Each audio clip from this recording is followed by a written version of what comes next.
Welcome back dear all aspirants. हम लोग देख रहे थे फंडामेंटल्स ऑफ फिजिकल ज्योग्राफी जो बुक थी, उसमें second chapter the origin and evolution of the earth, पृथ्वी की उत्पत्ति एवं विकास। तो उसका आज हम पार्ट 2 देखेंगे। पार्ट 1 हमने देख लिया था। तो चलिए शुरू करते हैं। चंद्रमा या मून। तो आज का टॉपिक चंद्रमा से शुरू होगा। चंद्रमा चंद्रमा चंद्रमा पृथ्वी का अकेला प्राकृतिक उपग्रह है। पृथ्वी की तरह चंद्रमा की उत्पत्ति संबंधित मत प्रस्तुत किए गए हैं। सन 1838 ईस्वी में सर जॉर्ज डार्विन ने सुझाया कि प्रारंभ में पृथ्वी व चंद्रमा तेजी से घूमते हुए एक ही पिंड थे। यह दूर पिंड डंबल, बीच से पतला व किनारों से मोटा की आकृति में परिवर्तित हुआ और अंततोगत्वा टूट गया।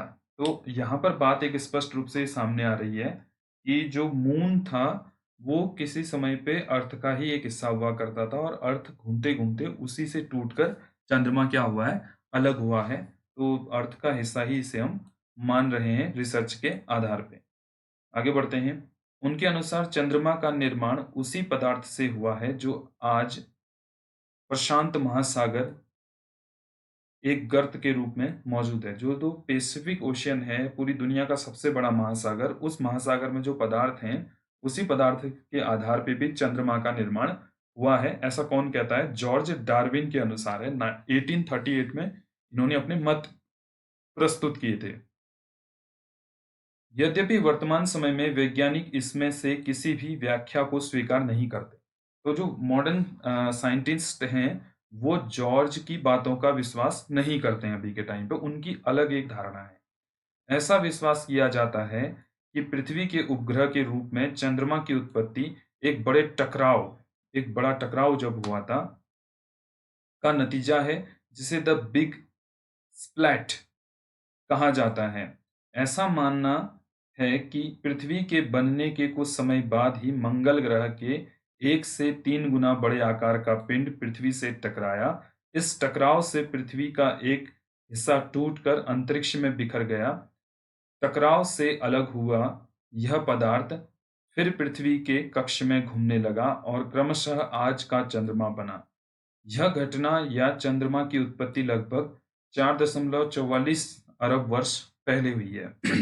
तो जो न्यू मॉडर्न साइंटिस्ट जॉर्ज की बातों का खंडन करते हैं और उनका ये मानना है कि जो द बिग स्लैप एक घटना हुई, जो हमारे अर्थ थी, अर्थ से एक मंगल ग्रह के आकार का कोई पिंड टकराया और टकराने के बाद उसमें से जो मलबा निकला अंतरिक्ष में, वो पृथ्वी के चारों ओर भ्रमण करने लगा, जिसकी वजह से चंद्रमा का निर्माण यहाँ पर हुआ है, ऐसे मॉडर्न साइंटिस्ट कहते हैं। और चंद्रमा की उत्पत्ति की यहाँ पर बात की गई है 4.44 अरब वर्ष पहले हुई। अब पृथ्वी का उद्भव, ये देखने से पहले हम एक इमेज देखेंगे जिससे हमें चंद्रमा, पृथ्वी और सूर्य के बीच में रिलेशन पता चलेगा। तो यहाँ पर ये इमेज आप देख सकते हैं। यहाँ पर ये सन है।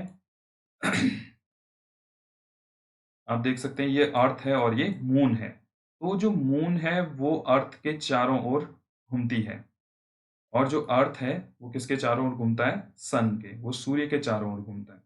सूर्य के चारों ओर जब पृथ्वी घूमती है तो इसकी वजह से क्या होता है? इसकी वजह से होते हैं हमारे यहाँ ऋतु परिवर्तन। क्या होते हैं? सीजन चेंज होते हैं या ऋतु परिवर्तन। कैसे होगा ऋतु परिवर्तन? ठंडा, गर्म, बरसात, ये लगभग सारी चीजें इसके कारण से होती हैं। पृथ्वी जब सूर्य के चारों ओर भ्रमण करती है और जब चंद्रमा पृथ्वी के चारों ओर भ्रमण करता है, तो इसकी वजह से पृथ्वी का जो एंगल है, जो झुकाव है 23.5 डिग्री पर, वो चंद्रमा के एंगल की वजह से होता है। चंद्रमा जब पृथ्वी के चारों ओर घूमता है, इसकी वजह से पृथ्वी क्या है? स्थिर है। पृथ्वी स्थिर है। और दूसरा क्या है? झुकाव है। पृथ्वी का क्या है? झुकाव भी इसी की वजह से है, चंद्रमा की वजह से। चलिए अब एक घटना इसमें और होती है, पृथ्वी अपने अक्ष पर भी घूमती है, ठीक? पृथ्वी जब अपने अक्ष पर घूमती है, तो अक्ष पर घूमने की वजह से क्या होते हैं यहाँ पर दिन और रात होते हैं, डे एंड नाइट, दिन और रात। पृथ्वी जब अपने अक्ष पर घूमती है, तो उसकी वजह से क्या होता है दिन और रात होता है, ठीक? चलिए, तो ये बातें 3 बातें आपको स्पष्ट रूप से समझ में आ गई। पहला है, पृथ्वी जब सूर्य के चारों ओर घूमती है, तो उसकी वजह से क्या परिवर्तन होता है? ऋतु परिवर्तन। और जो चंद्रमा पृथ्वी के चारों ओर घूमता है, उसकी वजह से हमारी पृथ्वी स्थिर है और एंगल पर झुकी हुई है। और जब पृथ्वी अपने धुरी पर घूमती है, तो उसकी वजह से दिन और रात में अंतर होते हैं। ये है चंद्रमा की लोकेशन, ये है पृथ्वी और ये है सूर्य। अब इसमें सूर्य ग्रहण, चंद्र ग्रहण बहुत सी चीजें हैं, वो जब टॉपिक आएगा तो उसके ऊपर बात फिर बाद में की जाएगी। चलिए, पृथ्वी का उद्भव, अब इसे देख लेते हैं। पृथ्वी का उद्भव किस तरीके से हुआ है?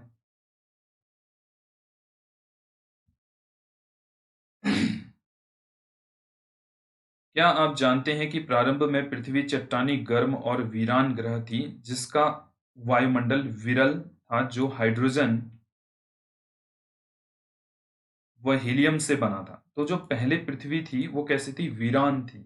वहां पर किसी तरीके की लाइफ नहीं थी, कोई रहता नहीं था। ठीक है ना? ज्वालामुखी उद्गार होते थे और वहां पर हीलियम और हाइड्रोजन गैसेस की मात्रा बहुत ज्यादा थी। रहने योग्य कंडीशन बिल्कुल भी नहीं थी। तो फिर क्या हुआ? यह आज की पृथ्वी के वायुमंडल से बहुत अलग था। अतः कुछ ऐसी घटनाएं एवं क्रियाएं अवश्य हुई होंगी, जिनके कारण चट्टानी, वीरान और गर्म पृथ्वी एक ऐसे सुंदर ग्रह में परिवर्तित हुई, जहां बहुत सा पानी तथा जीवन के लिए अनुकूल वातावरण उपलब्ध हुआ। अगले कुछ भागों में आप पढ़ेंगे कि आज से 460 करोड़ वर्ष पहले के दौरान इस ग्रह पर जीवन का विकास कैसे हुआ था। तो 460 करोड़ वर्ष पहले जीवन का विकास कैसे हुआ पृथ्वी पर, उसके बारे में भी चर्चा होगी। और जो चट्टानी और गर्म वीरान जो पृथ्वी थी, वो आज इतनी सुंदर और सटीक कैसे बन गई, इतनी अनुकूल कैसे हो गई मनुष्य के। इसके पीछे बहुत सी घटनाएं घटी थी। पृथ्वी की संरचना परतदार है। वायुमंडल के बाहरी छोर से पृथ्वी के क्रोड तक जो पदार्थ हैं, वे एक समान नहीं हैं। वायुमंडलीय पदार्थ का घनत्व सबसे कम है। पृथ्वी के सतह से इसके भीतरी भाग तक अनेक मंडल हैं। हर एक भाग के पदार्थ की अलग विशेषता है। तो पृथ्वी के अंदर अगर हम जाते तो पृथ्वी लेयर्स में बटी हुई है, अलग-अलग मंडलों में बटी हुई है। हर भाग का घनत्व अलग है, हर भाग में पदार्थ अलग पाए जाते हैं, हर भाग में अलग-अलग दाब है, जो प्रेशर है वो अलग है। पृथ्वी की परत की संरचना कैसे विकसित हुई, तो ये भी एक मिस्ट्री है। अब पहला हम देखेंगे स्थलमंडल का विकास।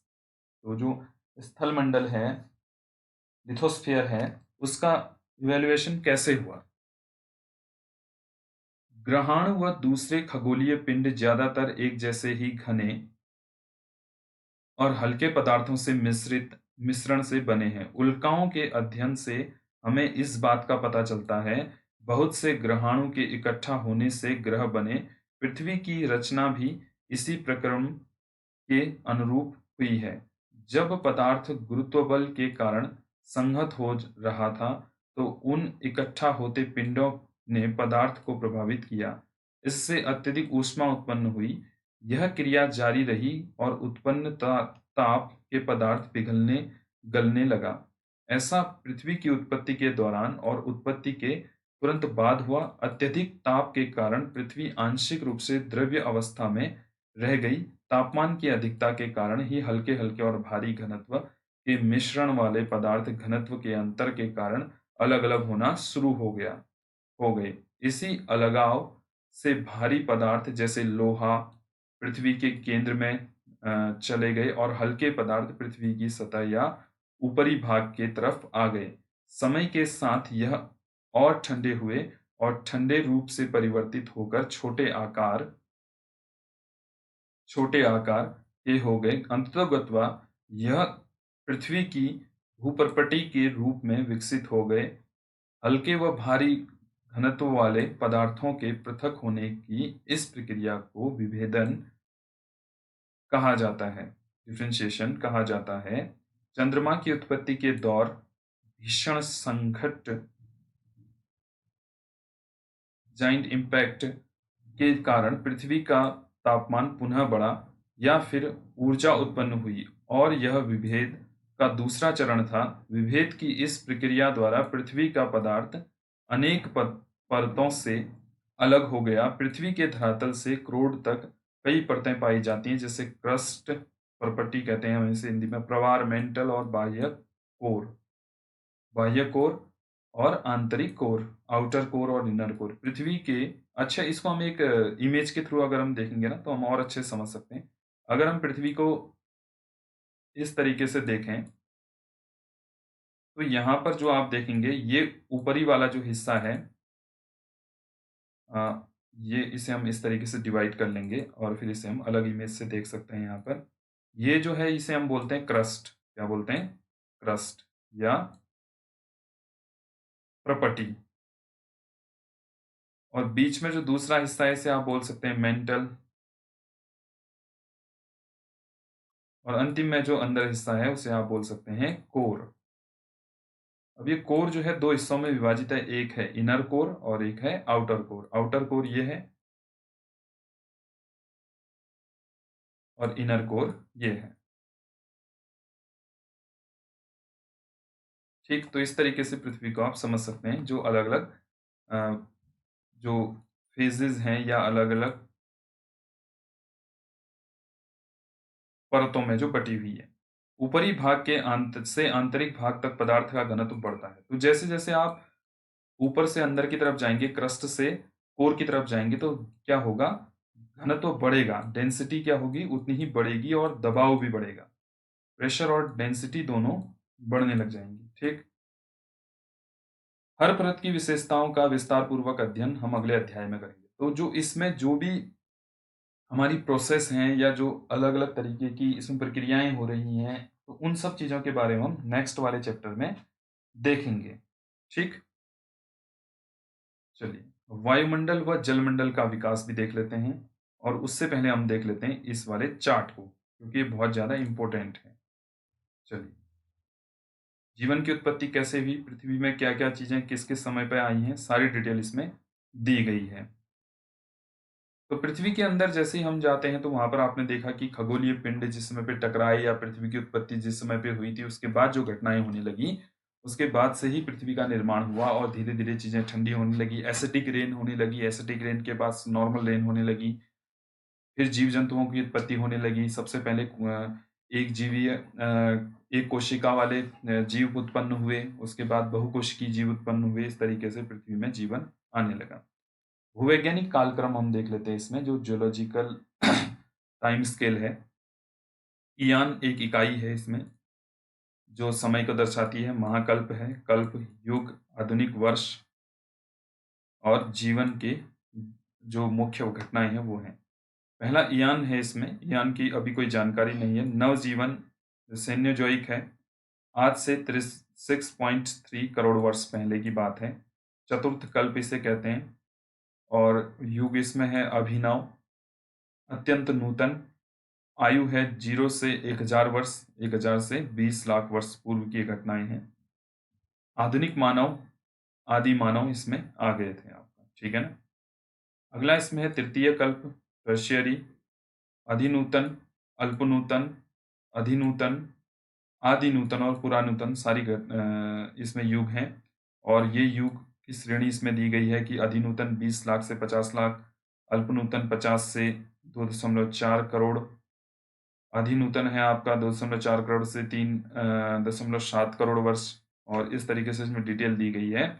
और यहाँ पर बात की गई है कि आरंभिक मानव के पूर्वज जिसमें थे मानव, वन मानुस, फूल और पौधों और वृक्ष पर निवास, उनका उपयोग करते होंगे अपने खाने के लिए, रहने के लिए। ठीक है ना। मनुष्य से मिलना जुलना, वन मानुस, जंतु, खरगोश और छोटे स्तनपाई चूहे आदि इसमें आने लग गए थे।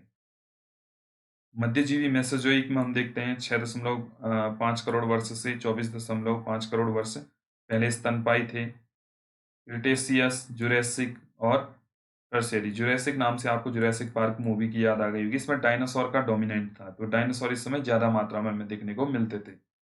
6.5 करोड़ वर्ष से 14.4 करोड़ वर्ष की घटना है, ये यहाँ पर आ रही है जो क्रिटेशियस है उसमें। और जुरासिक है 14.4 करोड़ वर्ष से लेकर 20.8 करोड़ वर्ष, और ट्रियासिक की 20.8 करोड़ वर्ष से 24.5 करोड़ वर्ष की ये घटनाएं हैं। डायनासोर विलुप्त होना, डायनासोरों का युग था, मेंढक व समुद्री कछुआ इसमें आ रहे थे। ठीक। अब है पुराजीवी 24.5 करोड़ वर्ष से 57.0 या 57 करोड़ वर्ष पहले की घटना है। पर्मियन, कार्बोनिफेरस, डिवोनियन, प्रवालवदी, सिल्रियन और ऑर्डोविशियन, कैम्ब्रियन। तो यहाँ पर पर्मियन जो है इसका काल यहाँ पर दिया गया है, आप देख सकते हैं। रेंगने वाले जीव अत्यधिक मात्रा में आए। स्थलचर, पहले रेंगने वाले जंतु, रीढ़ की हड्डियों वाले पहले जीव इसमें आए। स्थल व जल पर रहने वाले जीव आए। स्थल पर जीवन के प्रथम चिन्ह पौधे व मछली मिले। स्थल पर कोई जीव नहीं, जल में बिना रीढ़ वाले जीव मिले। अगला है प्राग जीव और आद्य महाकल्प और हेडियन। पूर्व कैम्ब्रियन 97 जो 57 करोड़ से 4 अरब 80 करोड़ वर्ष पहले की यह घटना है। यहाँ पर आप देख सकते हैं 57 दशमलव इतने इसमें बात की गई है। कई जोड़ों वाले जीव आए। ब्लू ग्रीन, शैवाल, कवक, जीवाणु, और यहाँ पर महाद्वीप व महासागरों का निर्माण हुआ। महासागरों व वायुमंडल में कार्बन डाइऑक्साइड की अधिकता पाई गई। अब तारों की उत्पत्ति आप देख सकते हैं। तारों की उत्पत्ति, सुपरनोवा, बिग बैंग, ये सब घटनाएं इससे भी पहले की हैं, 5 अरब से भी ज़्यादा पहले की घटनाएं। और इसमें सूर्य की उत्पत्ति और ब्रह्मांड की उत्पत्ति, ये सब चीज़ें दी गई हैं। अंतिम 3 पंक्तियों में बिग बैंग के तारे की उत्पत्ति भी संबंधित है। तो यहाँ पर ये पूरा चार्ट है कि पृथ्वी की उत्पत्ति कैसे हुई और क्या हुआ, इसमें सारी चीज़ें दी गई हैं। अगला हम इसमें हेडिंग देखते हैं, जो क्या है, वायुमंडल व जलमंडल का विकास। वायुमंडल और जलमंडल का विकास कैसे हुआ, जो हमारा एटमॉस्फेयर है और हाइड्रोस्फीयर है वो कैसे इसमें बने। चलिए, पृथ्वी के वायुमंडल की वर्तमान संरचना में नाइट्रोजन व एवं ऑक्सीजन का प्रमुख योगदान है। वायुमंडल की संरचना व संगठन 8वें अध्याय में बताई गई हैं। तो जो 8वां अध्याय है वहां पर आप इसे स्पष्ट रूप से देख सकते हैं कि जो वायुमंडल में हाइड्रोस्फीयर और एटमॉस्फेयर है उसको विस्तार रूप से वहां पर बताया गया है। वर्तमान वायुमंडल के विकास की 3 अवस्थाएं हैं। इसकी पहली अवस्था में आदिकालीन वायुमंडलीय गैसों का ह्रास है। दूसरी अवस्था में पृथ्वी के भीतर से निकली भाप एवं जलवाष्प ने वायुमंडल के विकास में सहयोग किया। अंत में वायुमंडल की संरचना को जैव मंडल के प्रकाश संश्लेषण प्रक्रिया फोटोसिंथेसिस ने संशोधित कर दिया। तो फोटोसिंथेसिस जो प्रक्रिया चली उसकी वजह से ही एटमॉस्फेयर में कहीं ना कहीं ऑक्सीजन की जो गैस है वो पहुंची। ठीक है ना। देखिए, सबसे पहले क्या हुआ कि एक कोशिकीय जीव, अमीबा, पैरामीशियम, इस तरीके के जीव हमें समुद्र में देखने को मिले। और वो जीव क्या करते थे, उन जीवों की वजह से धीरे धीरे हमारे यहाँ जो फाइटोप्लैंक्टन है, जो शैवाल है या घास है, समुद्री घास, वो पैदा हुई। और समुद्री घास पैदा हो गई है तो it is type of tree, एक तरीके के पौधे के प्रकार हैं वो। और वो क्या करते हैं कि कार्बन डाइऑक्साइड को एब्जॉर्ब करते हैं और ऑक्सीजन को रिलीज करते हैं। तो जो ऑक्सीजन को रिलीज करने की प्रक्रिया चली तो उसकी वजह से ही कहीं ना कहीं जीवन वहां पर संभव हो सका, ये हम मानते हैं। प्रारंभिक वायुमंडल जिसमें हाइड्रोजन व हीलियम की अधिकता थी, सौर पवन के कारण पृथ्वी से दूर हो गया। तो सौर पवनें आई जिसकी वजह से हाइड्रोजन और हीलियम दूर हमें देखने को मिला। ऐसा केवल पृथ्वी पर ही नहीं वरन सभी पार्थिव ग्रहों पर हुआ। अर्थात सभी पार्थिव ग्रहों से सौर पवन के प्रभाव के कारण आदिकालिक वायुमंडल या तो दूर धकेल दिया गया या समाप्त हो गया। यह वायुमंडल के विकास की पहली अवस्था थी। पृथ्वी के ठंडा होने और विभेदन के दौरान पृथ्वी के अंदरूनी भाग से बहुत सी गैसें व जलवाष्प बाहर निकले। इसी से आज के वायुमंडल का उद्भव हुआ। आरंभ में वायुमंडल के में जलवाष्प, नाइट्रोजन और कार्बन डाइऑक्साइड, मीथेन व अमोनिया अधिक मात्रा में और स्वतंत्र ऑक्सीजन बहुत कम थी। वह प्रक्रिया जिससे पृथ्वी के भीतर भाग से गैसें धरती पर आई, इसे गैस उत्सर्जन कहा जाता है। लगातार ज्वालामुखी विस्फोट से वायुमंडल में जलवाष्प व गैस बढ़ने लगी। पृथ्वी के ठंडा होने के साथ साथ जलवाष्प का संघनन शुरू हो गया। वायुमंडल में उपस्थित कार्बन डाइऑक्साइड के वर्षा के पानी में घुलने से तापमान में अधिक गिरावट आई। फलस्वरूप अधिक संघनन व अत्यधिक वर्षा हुई। पृथ्वी के धरातल पर वर्षा का जल गर्तों में इकट्ठा होने लगा, जिससे महासागर बने। पृथ्वी का पर उपस्थित महासागर पृथ्वी की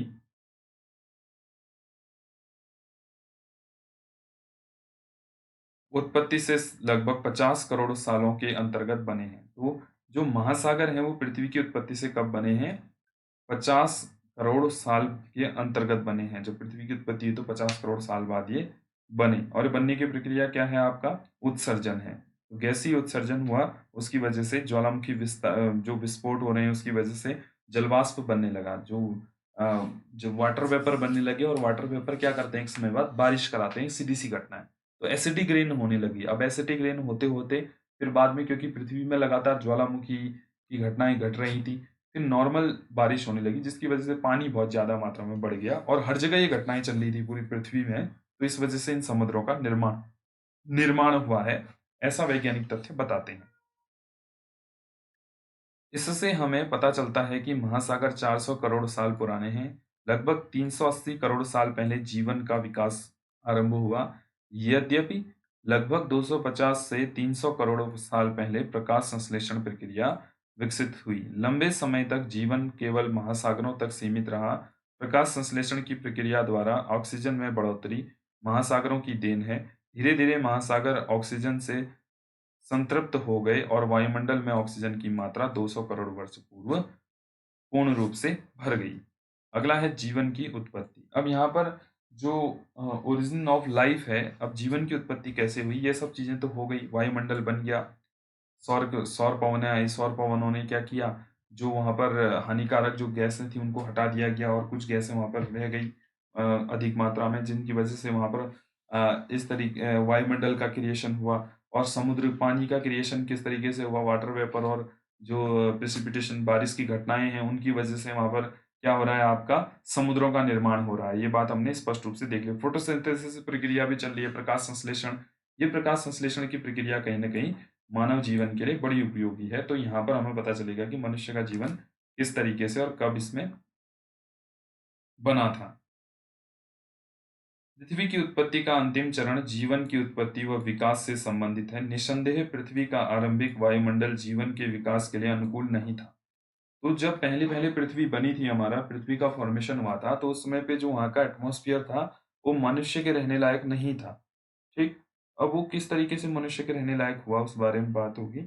आधुनिक वैज्ञानिक आधुनिक वैज्ञानिक जीवन की उत्पत्ति के एक तरह की रासायनिक प्रक्रिया बताते हैं, जिससे पहले जटिल जैव कार्बनिक अणु कॉम्प्लेक्स ऑर्गेनिक मॉलिक्यूल्स बने, उनका समूहन हुआ। यह समूहन ऐसा था जो अपने आप को दोहराता था, पुनः बनने में सक्षम था और निर्जीव पदार्थों को जीवित तत्व में परिवर्तित कर सका।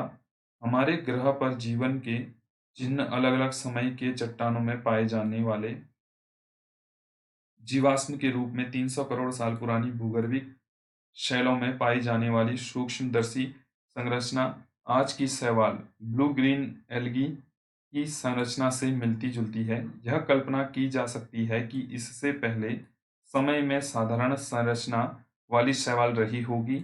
यह माना जाता है कि जीवन का विकास 380 करोड़ वर्ष पहले आरंभ हुआ था। तो ये बड़ा इंपॉर्टेंट है कि 380 करोड़ वर्ष पहले जीवन का आरंभ हुआ है। एक कोशिकीय जीवाणु से आज के मनुष्य तक के विकास का सार भूवैज्ञानिक काल मापक्रम से प्राप्त किया जा सकता है। भूवैज्ञानिक काल मापक्रम पृष्ठ 18 में दर्शाया गया है। तो भूवैज्ञानिक काल मापक्रम पृष्ठ संख्या 18 में दर्शाया गया है, वहां पर आप इसे स्पष्ट रूप से देख सकते हैं। तो ये जो बात है, घटनाएं हमने पहले पढ़ी थी, उन्हीं घटनाओं का यहाँ पर विस्तार दिया गया है कि फोटोसिंथेसिस की प्रक्रिया हुई और जो आपके जैव समूह थे, जो छोटे छोटे जीव थे, वो क्या करते हैं? ज्यादा मात्रा में समूह में बनने लगे और समूह में बनने के बाद एक कोशिकीय जीव बनने लगा। एक कोशिकीय जीव से फिर आपके मछली से फिर आपका घड़ियाल से होते हुए फिर बंदर से बनते हुए मनुष्य बन गए यहाँ पर। तो ये प्रक्रियाएं पूरी चली हैं। तो dear all aspirants, second chapter आपका समाप्त हो चुका है, पृथ्वी की उत्पत्ति और विकास। तो इसके बाद हम अगला चैप्टर देखेंगे। बने रहिए मेरे साथ, ज़्यादा से ज़्यादा लोगों को वीडियो को शेयर कीजिए। इनर